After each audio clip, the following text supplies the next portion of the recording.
The night Matteo Romano called his pregnant wife a cheap toy was the night the most feared Mafia family in Sicily quietly opened its doors.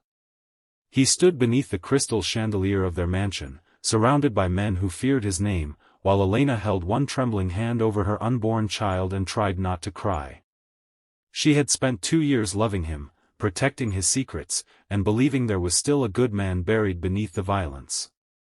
But when Matteo looked at her with cold contempt and said she had been nothing more than an expensive toy he had grown tired of, something inside her finally broke. What he did not know was that the woman he had just humiliated was not an ordinary wife. She was Elena Belandi, the only daughter of Vittorio Belandi, the legendary Sicilian Don whose name had once made entire criminal empires tremble. Before we continue, if you believe kindness can change a person's life and everyone deserves a second chance, please like this video, leave a comment, share this story with someone who needs hope, and subscribe to Kindness Corner. Your support helps us bring more emotional stories like this to you. 2 years earlier, Elena had never imagined she would become the wife of Matteo Romano. She had met him on a rainy evening outside a small charity clinic in Palermo, where she volunteered several times a week. Matteo had arrived with an injured employee, and although everyone around him seemed terrified, Elena noticed something different. While his men barked orders, Matteo quietly stood beside the injured man's wife and promised that her husband's medical bills would be covered. That moment stayed with Elena. She knew nothing about the Romano family's criminal empire then. She only saw a tired man trying to hide a softer heart. Their relationship grew slowly. Matteo was secretive, intense, and often absent, but with Elena he sometimes became surprisingly gentle. He remembered how she took her coffee. He brought her books when he traveled. He once drove through a violent storm just because she had told him she was afraid of thunder. Elena believed those moments were proof that love could rescue a person from darkness. She married him despite the warnings from people around her, and for a while, she thought she had made the right choice. She never told Matteo who her father was. Vittorio Belandi had disappeared from Elena's life when she was 19. Her mother had taken her away from Sicily, desperate to keep her daughter far from the family business. Elena grew up believing her father was simply a powerful businessman who had made enemies and vanished. Only years later did she discover the truth. Vittorio was not merely wealthy. He was the Sicilian Don, the head of a family whose influence stretched across ports, companies, estates, and old alliances. Elena wanted nothing to do with that world. She had deliberately hidden her surname and built a quiet life for herself. When Matteo married her, she told herself that keeping her father's identity secret was not deception. She simply wanted to be loved as Elena, not as Belandi. Then she became pregnant. The news changed everything. Matteo had been distant for months, overwhelmed by problems inside his organization. Rival families were pressuring him. A shipment had disappeared. One of his trusted captains had betrayed him. Matteo's temper grew darker, and Elena tried to protect him from his own anger. She believed the baby would bring him back to the man she had once loved. Instead, the pregnancy seemed to make him colder. One evening, Elena stood in the doorway of his study holding a small ultrasound photograph. She had imagined his smile. She had imagined him placing his hand over her stomach and promising their child would never know the darkness of his world. But Matteo barely looked at the picture. He was staring at documents spread across his desk. When Elena asked him if everything was all right, he snapped that she should stop pretending she understood his problems. She quietly apologized and stepped away. Weeks passed, and the mansion became a lonely place. Elena ate breakfast alone. She attended medical appointments alone. She listened to the sound of Matteo's car arriving late at night and sometimes heard men arguing downstairs. Yet she continued hoping. Then came the night everything changed. A formal dinner had been arranged at the Romano estate. Several powerful men had arrived, including representatives from families who had once been enemies. Elena had spent hours preparing. She wore a simple dark dress, carefully chosen because Matteo had once told her he loved the way she looked when she dressed modestly. She entered the dining room with one hand resting protectively on her stomach. Matteo looked at her, but there was no warmth in his eyes. One of his associates made a cruel joke about Matteo becoming a family man. The room laughed. Elena smiled nervously, hoping the moment would pass. Instead, Matteo leaned back in his chair and said that Elena had always been good at playing innocent. He said she had entered his life pretending to be fragile, when in reality she had been nothing but a burden. Elena froze. The room became silent. Then Matteo said the words she would remember for the rest of her life. He called her a cheap toy he had once enjoyed and now regretted buying. Something shattered inside her. She looked at the men around the table. No one laughed anymore. Even the men who feared Matteo looked uncomfortable. Elena's eyes filled with tears, but she refused to let them fall. She placed her hand over her stomach and quietly left the room. She reached the staircase before her legs became weak. She held the railing and breathed through the pain in her chest. She had spent 2 years believing love meant staying when things became difficult. But suddenly she understood that love did not require a person to accept humiliation. That night, Elena packed a small suitcase. She did not take jewelry. She did not take money.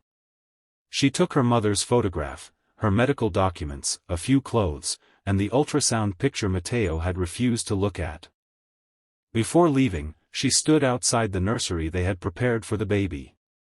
The tiny white crib sat beneath a soft lamp. She touched it with trembling fingers. She whispered a promise to her unborn child that no matter what happened, the baby would grow up knowing that they were loved. Then she walked out. But Elena did not know that someone had been waiting for her. At the end of the driveway stood an old black car. The driver stepped out and lowered his head. He had been watching over Elena for years. His name was Salvatore. He had served her father. Elena stared at him in disbelief when he told her that Vittorio Belandi was alive. Her father had never abandoned her. He had been protecting her from a distance. And now he knew what Matteo had done. Elena refused to return to the Belandi estate at first. She was afraid.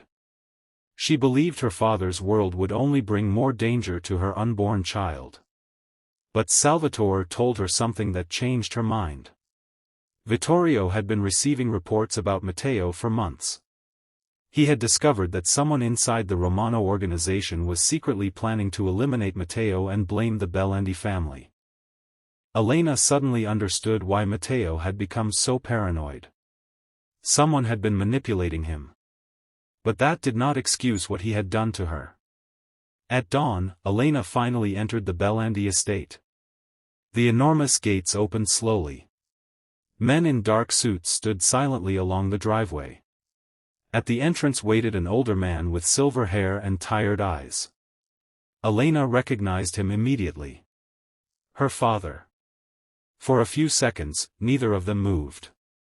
Then Vittorio walked toward her. He did not ask about Matteo. He did not ask about money or business. He looked at his daughter's swollen stomach and asked whether she was safe. That was enough.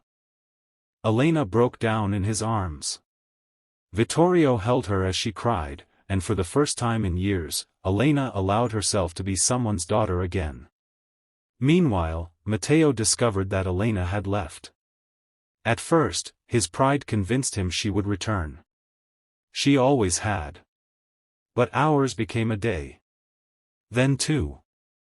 Then 3. Her phone was turned off. Her belongings were gone. The nursery remained untouched. Matteo stood inside that room and stared at the empty doorway. For the first time, he felt the weight of what he had done. He remembered calling her a toy. He remembered the way her face had changed. He remembered her hand resting protectively over their child. And suddenly the most feared man in the city felt something he had not felt in years. Shame. But before he could find Elena, one of his men arrived with terrifying news. The missing shipment had not been stolen by the Bellendi family. It had been taken by Matteo's own right-hand man, Carlo. Carlo had been secretly working with a rival organization. The plan was simple. Destroy Matteo's relationship with Elena, create conflict between the Romanos and Bellandis, and then let both families destroy each other. Matteo realized Elena had been in danger from the beginning. He immediately went looking for her. When he arrived at the Bellandi estate, he was stopped at the gates. He expected guns. He expected threats. Instead, Vittorio walked out alone. The old Don looked at Matteo for a long moment. He told him that if Elena had been merely a toy, as Matteo had called her, then he had made the greatest mistake of his life. Because toys could be replaced, but daughters could not. Matteo lowered his head. For the first time, he had nothing to say. He asked to see Elena. Vittorio refused. Matteo did not argue. He simply stood outside the gates for hours in the rain. Inside the house, Elena watched from a window. She saw the man she had loved standing alone beneath the storm. Part of her wanted to forgive him. Another part remembered his words. She knew forgiveness could not mean forgetting. The next morning, Elena agreed to see him. They met in a quiet garden. Matteo looked different. Not weaker, but humbled. He apologized without excuses. He told her he had been angry, frightened, and manipulated, but he knew none of those things justified what he had said. Elena told him that the cruelest thing he had done was not insulting her. It was making her believe that the love she had given him had never meant anything. Matteo's eyes filled with tears. He told her it had meant everything. But Elena did not immediately take him back. She told him that if he wanted to be part of their child's life, he would have to prove that he could become a different man. Not a powerful man. Not a feared man. A good man. For months, Matteo worked to rebuild what he had destroyed. He began dismantling the parts of his organization that depended on unnecessary violence. He exposed Carlo's betrayal and ended the alliance that had poisoned his family. He started funding clinics, shelters, and programs for children who had grown up around crime. He did not do these things to impress Elena. He did them because he finally understood that power without compassion was nothing. When Elena gave birth, Matteo was outside the hospital room. He did not demand to enter. He waited. When the nurse finally allowed him inside, he saw Elena holding their newborn daughter. She looked exhausted but peaceful. Matteo approached slowly. Elena looked at him. For a long moment, neither spoke. Then she placed the baby carefully into his arms. Matteo began to cry. The feared Mafia boss who had once commanded entire rooms with a glance stood trembling as he held his tiny daughter for the first time. He looked at Elena and promised that their child would never have to wonder whether she was loved. Elena did not say everything was forgiven. But she smiled. Sometimes healing does not begin with a perfect apology. Sometimes it begins with a person finally accepting responsibility. Years later, people would still whisper about the night Matteo Romano insulted Elena Bellandi without knowing who she truly was. They would tell the story as a lesson about power. But Elena remembered it differently. She remembered it as the night she finally discovered her own worth. She had entered Matteo's life believing she needed his love to feel valuable. She left understanding that her value had never depended on him. Her father's name had protected her. Her mother's love had shaped her. But it was her own courage that saved her. And Matteo? He learned that a person's true strength was not measured by the number of people who feared them. It was measured by how many people felt safe because they were there. Years later, when their daughter asked why her father had changed so much, Elena simply told her that sometimes people make terrible mistakes, but the truly brave ones accept those mistakes and spend the rest of their lives trying to become better. If this story touched your heart, please like the video, share it with someone who believes people can change, and subscribe to Kindness Corner. Your support means more than you know, and it helps these stories reach people who may need a little hope today. And before we end, I have one special request. Comment, "Kindness is stronger than power," if you believe that love, forgiveness, and compassion can change even the hardest heart. Because in the end, Elena's greatest victory was not becoming the daughter of a Sicilian Don. It was discovering that she never needed anyone's permission to know her own worth. And Matteo's greatest victory was not becoming the most powerful man in Sicily. It was becoming the kind of father his daughter could one day look at and proudly call Dad. The mansion eventually became quieter. The guns disappeared from the halls. The nursery filled with laughter. And on a sunny Sicilian morning, Elena watched her daughter run through the garden while Matteo followed behind, laughing as he tried to keep up. The woman he had once called a cheap toy had become the heart of his entire world. And the man who once believed power meant controlling everyone finally understood the truth Elena had always carried inside her: the strongest people are not those who can make others kneel. They are the ones who can choose kindness when they have every reason to choose revenge.